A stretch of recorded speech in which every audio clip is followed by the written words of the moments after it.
Computer fundamental की video number 37 में आपका स्वागत है। और आज की वीडियो में हम पढ़ेंगे बैच प्रोसेसिंग के बारे में। तो बैच प्रोसेसिंग को हम serial sequential offline stacked job processing भी कहते हैं। तो बैच प्रोसेसिंग में होता क्या है? बैच प्रोसेसिंग में एक्चुअली में होता यह है कि जो कंप्यूटर प्रोग्राम है वो डिफरेंट लोग अलग अलग जगह पर बनाते हैं और एक ऑपरेटर उन सारे प्रोग्राम्स को अपने पास इकट्ठा करता है और इकट्ठा करने के बाद में वो फिर कंप्यूटर में प्रोसेस करने के लिए डालता है। इस तरीके से जो प्रोग्राम एग्जीक्यूट किया जाता है उसको हम बैच प्रोसेसिंग कहते हैं। यानी कि उस बैच का पूरा प्रोग्राम लेकर हम कंप्यूटर को एग्जीक्यूट कराने के लिए देते हैं और उस बैच में जितने भी प्रोग्राम आते हैं वो स्टेप बाय स्टेप एक एक कर कर एग्जीक्यूट होते हैं। यानी कि उसकी एक लाइन बनी होती है। तो यहाँ पर जो बैच प्रोसेसिंग हमने करानी है तो जो प्रोग्राम एक यूजर ने बनाया ऑफलाइन मोड में, यानी कि ऑफलाइन उसने ये प्रोग्राम बनाया और कंप्यूटर सेंटर में जो ऑपरेटर रहता है उसको ये प्रोग्राम उसने बाद में भेज दिया। उसी तरीके से किसी और यूजर ने ये प्रोग्राम ऑफलाइन बनाया और एक एक कर कर जो ये प्रोग्राम बन गए उनको यहाँ पर लाकर उसने इकट्ठा कर लिया। जब ये प्रोग्राम एक जगह इकट्ठे हो गए तो अब इन प्रोग्राम्स का एक बैच बन गया। इस बैच को हमें अब कंप्यूटर में एग्जीक्यूट कराना होता है। तो ये जो ऑपरेटर है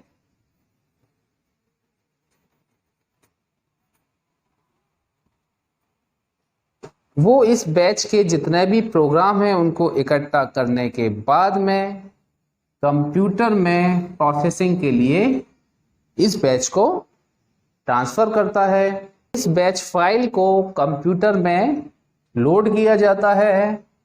लोड इन कंप्यूटर।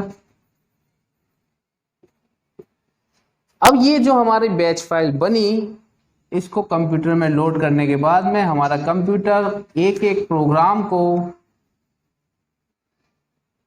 लेता है और उसको एग्जीक्यूट करता है। तो एक एक प्रोग्राम इसका आता रहेगा और एग्जीक्यूट होता रहेगा। इसको हम बैच प्रोसेसिंग कहते हैं। तो एक के बाद एक प्रोग्राम हमारे क्यू में लगा होता है और वो ऑटोमेटिकली एक के बाद एक कंप्यूटर उसको प्रोसेस करता रहता है। अब इसका जो हमें आउटपुट मिला इस प्रोग्राम का, इस बैच फाइल का, तो ऑपरेटर जिसके पास ये बैच फाइल आई थी उसने इस कंप्यूटर में उस बैच फाइल को कंप्यूटर में लोड कर दिया और कंप्यूटर ने उस बैच फाइल को एक एक कर कर एग्जीक्यूट करना चालू कर दिया। और उसके एग्जीक्यूशन के बाद में अंत में हमें जो आउटपुट मिला वो हमने जहां हमें आउटपुट भेजना है वहां हमने आउटपुट भेज दिया। तो यहाँ पर हमें क्या फायदा हुआ बैच प्रोसेसिंग में? बैच प्रोसेसिंग में हमें ये फायदा हुआ बिना यूजर के इंटरफेयर किए हुए हमारे ऑपरेटर ने जो ऑफलाइन मोड में प्रोग्राम यूजर से इकट्ठे किए थे उनको यहाँ पर कंप्यूटर ने एक ही बार में प्रोसेस कर दिया। तो यहाँ पर हमें डायरेक्ट कंप्यूटर से यूजर को ऑनलाइन होने की जरूरत नहीं पड़ी। उससे क्या हुआ कि हमारा टाइम बच गया। किस चीज के लिए? कि हमें प्रत्येक यूजर से इनपुट चाहिए, प्लस जो हमारा सिस्टम है उसके रिसोर्सेज जो है वो सिर्फ एक ही बार यूज हुए और हमारा प्रोग्राम एक ही बार में रन हो गया। तो बैच प्रोसेसिंग में जो कंप्यूटर का आइडियल टाइम था, यानी कि एक प्रोग्राम को रन करने में और फिर दूसरा प्रोग्राम आता फिर उसको वो रन करता, तो उतनी देर तक हमारा सीपीयू जो था वो बिना काम के पड़ा रहता। तो उसको खत्म करने के लिए हमने बैच प्रोसेसिंग का मेथड यूज किया।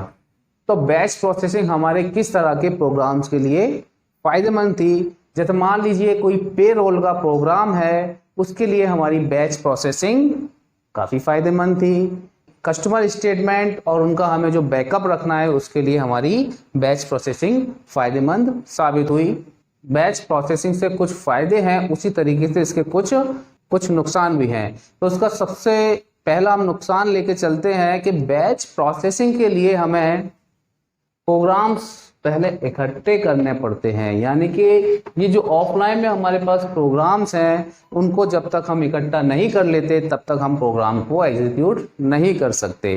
तो ये कंप्यूटर के आइडियल टाइम के लिए तो बैच प्रोसेसिंग ठीक है कि जो कंप्यूटर का सीपीयू है वो हमारा खाली ना पड़ा रहे और हम उस पर कोई ना कोई काम कराते रहें। तो उस वक्त हमारे पास अगर बैच फाइल आ गई तो हम उसको एग्जीक्यूट करेंगे, लेकिन जब हमारे पास पीछे से बैच फाइल आई ही नहीं है तो हम उसको किस तरीके से एग्जीक्यूट कर सकते हैं। जब तक सारे प्रोग्राम बैच फाइल के नहीं आ जाएंगे, उस बैच के सारे प्रोग्राम नहीं होंगे, तब तक हम उसको एग्जीक्यूट नहीं कर सकते।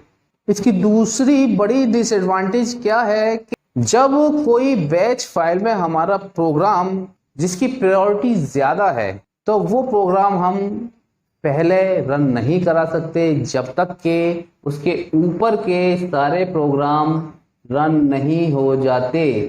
तो यानी कि अगर हमें मान लीजिए ये वाला प्रोग्राम पहले रन कराना है तो ये जब तक रन नहीं होगा जब तक के ये ऊपर के 4 प्रोग्राम रन नहीं हो जाएंगे। तो इसमें हमारी ये एक डिसएडवांटेज है कि हमें जब जो प्रोग्राम रन कराना है उसमें ये प्रोग्राम रन नहीं करा पाते। जब तक ये ऊपर के प्रोग्राम रन नहीं होंगे तब तक ये हमारा प्रोग्राम यहाँ पर लाइन में नहीं आएगा। तो कंप्यूटर फंडामेंटल की बैच प्रोसेसिंग की वीडियो में इतना ही। हम अपनी अगली वीडियो में पढ़ेंगे स्पूलिंग के बारे में कि स्पूलिंग क्या होती है। तो हमारी वीडियो को लाइक शेयर कमेंट करते रहिए और हमारे चैनल को सब्सक्राइब कीजिए। Thank you.